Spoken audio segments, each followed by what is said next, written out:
So today it's kind of a requested video. I'm going to be doing how I published my novel at 16. I was asked on TikTok by Alyssa to explain sort of like what my process was, how I did it. They were quoted $900, some sort of breakdown as much as I can remember of the pricing and then the timeline, and then my regrets or sort of things that I would change if I could go back in time and change it. Alright, so I will preface this by saying this was almost 3 years ago. Some things were even earlier than that.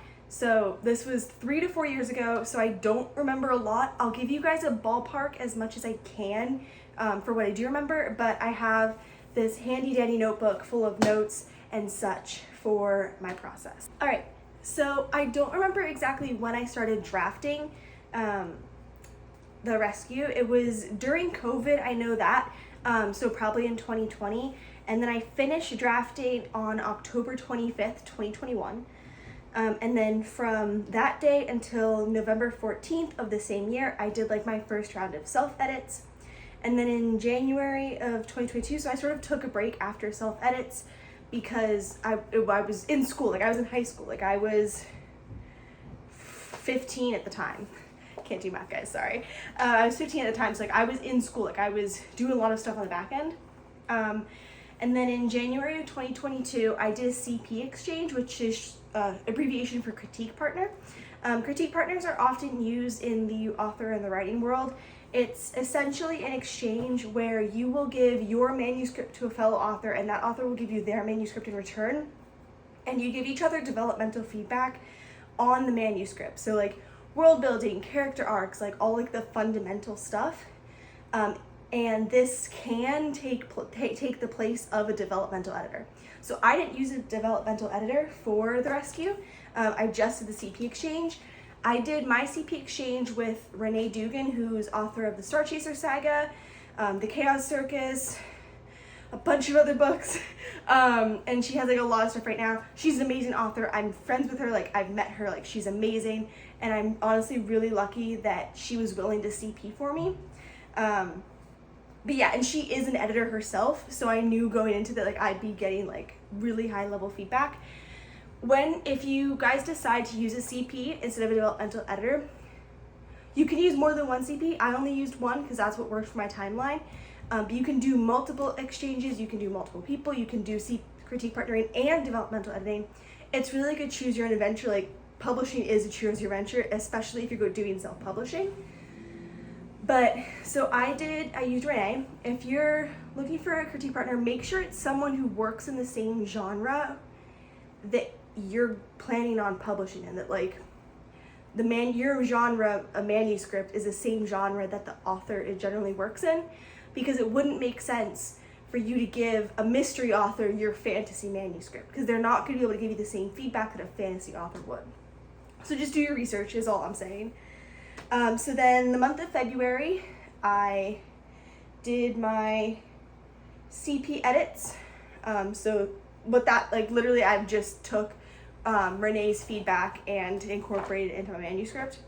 And then on the 13th of February, I opened my search for beta readers. I did that just on Instagram with like a Google form. I just sort of asked the internet, like, hey, who wants to beta? This is what my book's about. And then I gave a definition of like what I'm expecting from beta reader. From my general understanding, alpha readers, which I didn't use for the rescue, alpha readers are basically just cheerleaders. They read a very unpolished form of your manuscript and they just like be like, oh my gosh, this part's great, this part's great. And then beta readers read your book from a reader's perspective. So this is really the first time you'd be getting, that I was getting in the process, a reader's idea of how my story was. I went with, I want to say,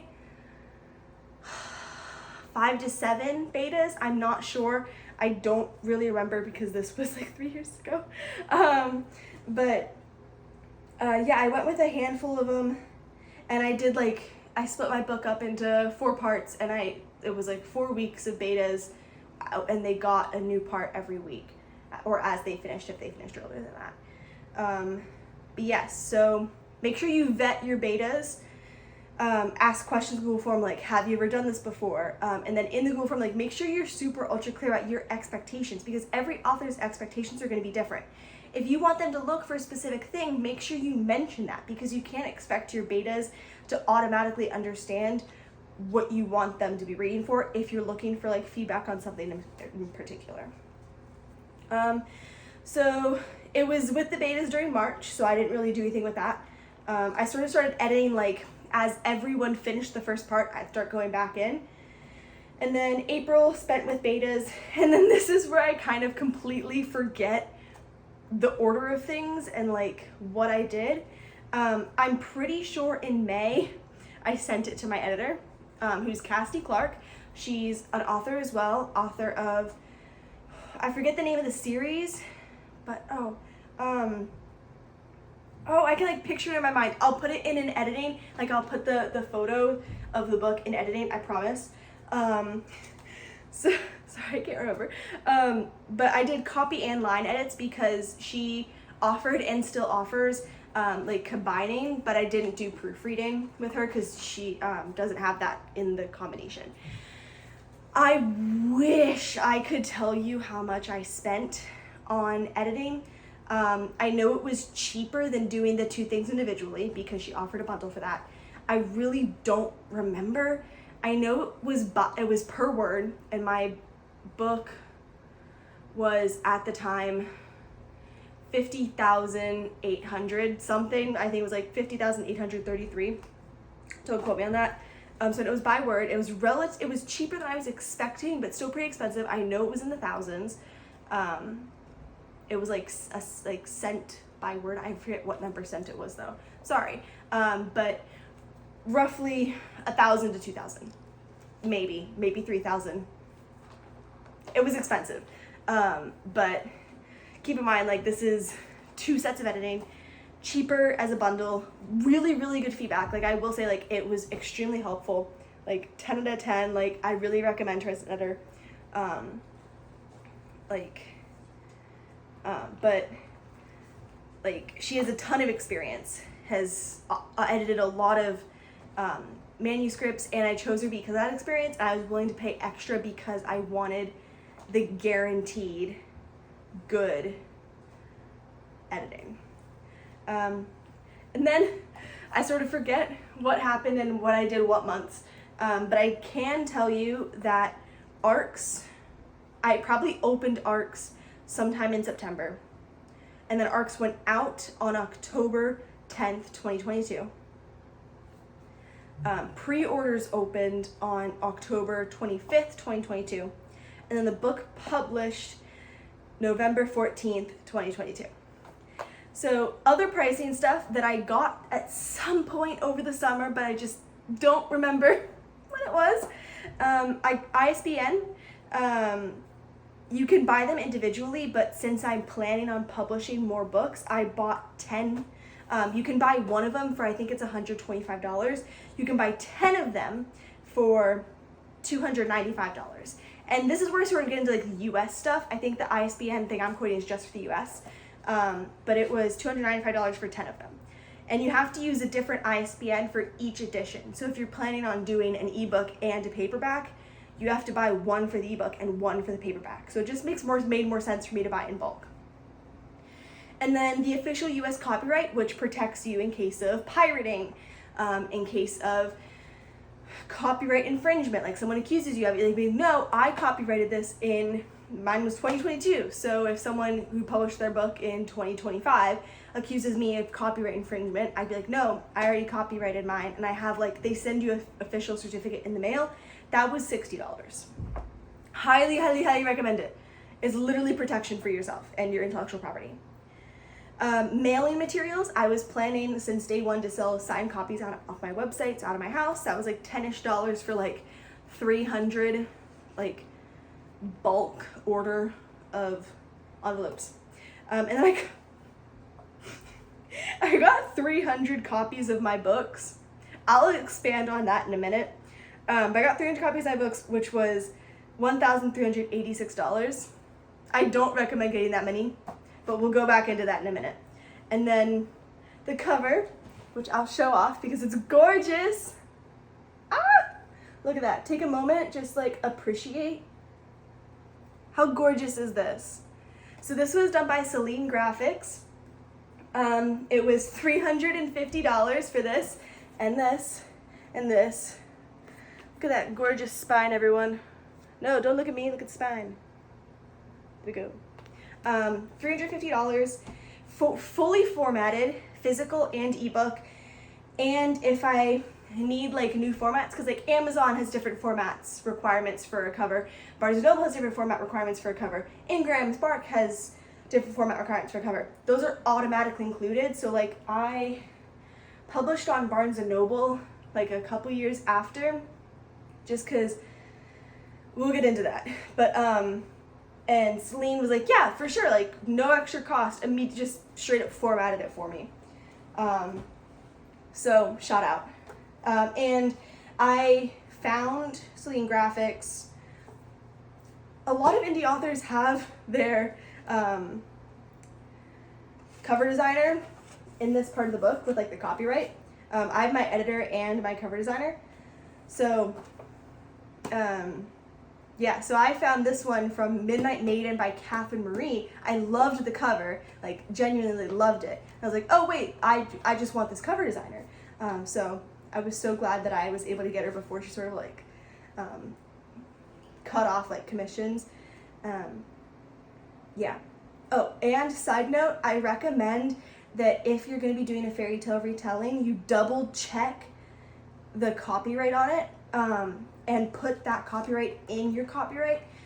So for me, I did Peter Pan, and I based mine on the original novel, not the Disney one, because that's still under copyright.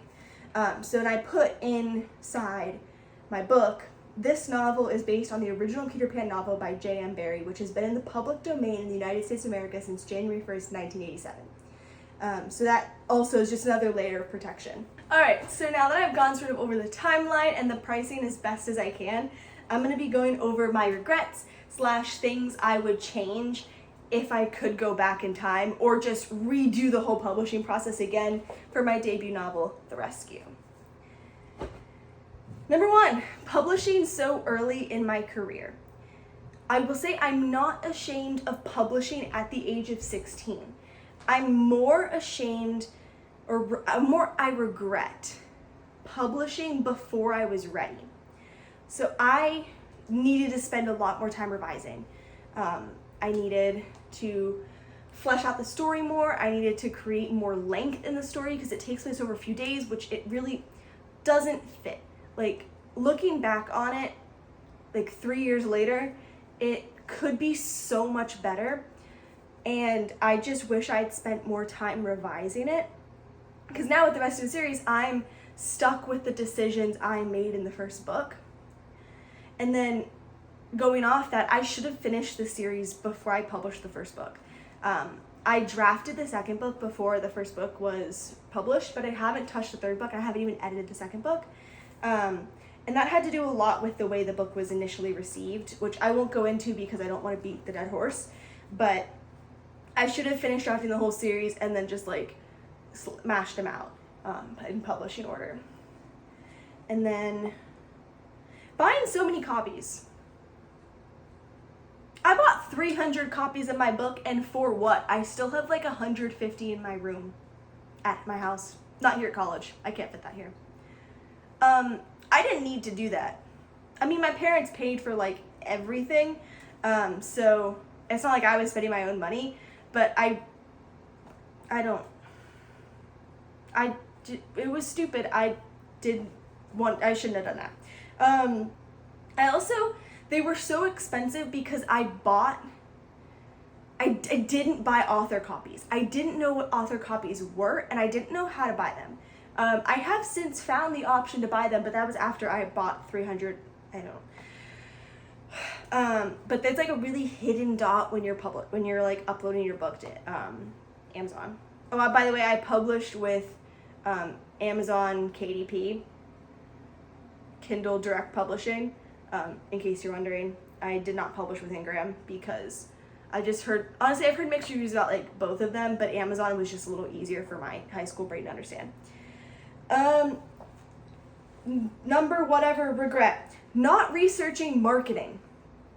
I understand I was a high schooler, I was 16 years old. I'm not supposed to be a marketing genius, and I'm 19 years old, still not marketing genius. In fact, I have this series going on Instagram right now where I'm literally just trying to learn how to market on my Instagram. But I should have researched that a little more, and then going off of that, I regret not making more hype for my gorgeous book, The Rescue. I regret not making more hype for it online. Like, I was spending more time marketing other people's books than my own, which, bad choice. And then how I went about arcs, honestly, I just regret not giving people more time. I gave them like just over a month, and I know that people do that, like that's fine, but I had the book ready. Like, it was ready to be sent to arcs. I just didn't do it because I wanted it to align with the perfect schedule in my head. So like it was really just a random choice that I made, and it was pointless. And then publishing my book before the publication date. So I didn't understand how to set up pre-orders, and yes, that could have been solved by simple Google search, but like, I was just lazy. I didn't research self-publishing enough going into it. I just really wanted it to be done. There was just so much to do, I just wanted to be done with it. But I didn't understand how to make it a pre-order. So technically my book was published in September on Amazon. I just didn't tell anyone. And that like irritated me to no end, because like even now I wonder like what would have happened if I'd found a way to set up pre-orders on Amazon. Like, would it have been better received? Would things have gone better? Like, would Amazon have pushed it more? So what can we learn from the things I regret doing? Number one, take your time with your book, with your novel, with your poetry collection, with your anthology, whatever it is you're doing. Take your time and make sure it's something that you are unbearably proud of before you put it out into the world. You can always put it out later. You can't ever take it back. Number two, don't buy 300 copies of your book. They're not gonna sell that much. You're not famous. And it's just a bad investment to spend that much money on that many books. Because 3 years later, I still have 150 of them in my room. Market your book to the point that people cannot stand you. Like, not that like they can't stand you, but like they're like annoyed by how much you're posting. Not what you're posting, how much. You should be posting like crazy about your book. Be your own biggest cheerleader. Do collabs with bookstagrammers. Like, create the hype. Like, and research how to do that. Like I said earlier in the video, on Instagram right now, I'm literally making a series and trying to authentically grow my account and translate that also into book sales. So feel free to join me over there on Instagram to as I do make that journey, but research it from other big creators. Like, what are the big authors doing? What are Alex Astor? Like, she blew up and got book deals and a movie deal, and like, it was insane. So like, research what everyone else is and has done. Yes. Vein off that, research self-publishing. Like, learn from like my mistakes, learn from other authors' mistakes, ask questions. Like, as like when I was trying to figure out how to self-publish, like I was in Renee Dugan's DMs, like asking her like the most stupid questions ever. Like, how do you do this? How do you do this? How do you do this? And she was the sweetest person ever. Like, shout out to her. So sweet and so nice. And she answered all my questions. Like, I am happy if you have any questions about publishing and self-publishing, I'm happy to answer them in the comments of my Instagram, in the comments of my TikTok, in my DMs. Like, feel free to ask me questions. Like, I want to help you make the most of this journey.